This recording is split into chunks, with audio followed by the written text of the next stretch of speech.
European versus US indices.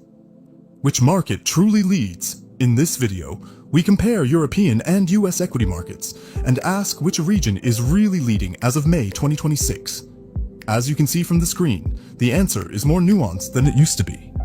For years, US markets clearly dominated global leadership, but that pattern has started to change.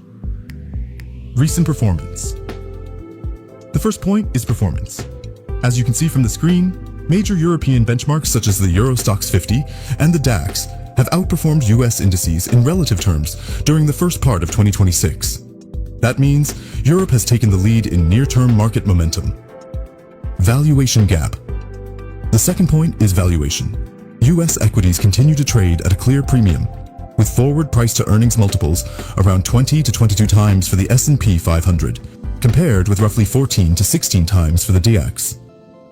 As you can see from the screen, that valuation gap gives Europe a stronger relative case when investors rotate toward cheaper markets. Different leadership themes. The third point is that the two markets are leading in different ways. The US remains the global center for AI infrastructure, hyperscaler spending, and high-growth technology.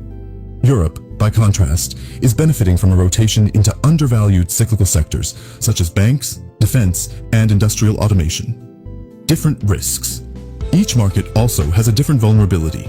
The US faces high valuation risk and heavy concentration in the largest technology names. Europe remains more exposed to energy shocks and trade-related uncertainty. Structural breakout. As you can see from the screen, one of the most important developments is that European equities have broken above a long-term discount range relative to the US. That suggests this may be more than a short-term bounce. So, the key message in this video is clear. The US still leads in growth, especially technology, but Europe is now leading in relative performance, valuation, and cyclical rotation.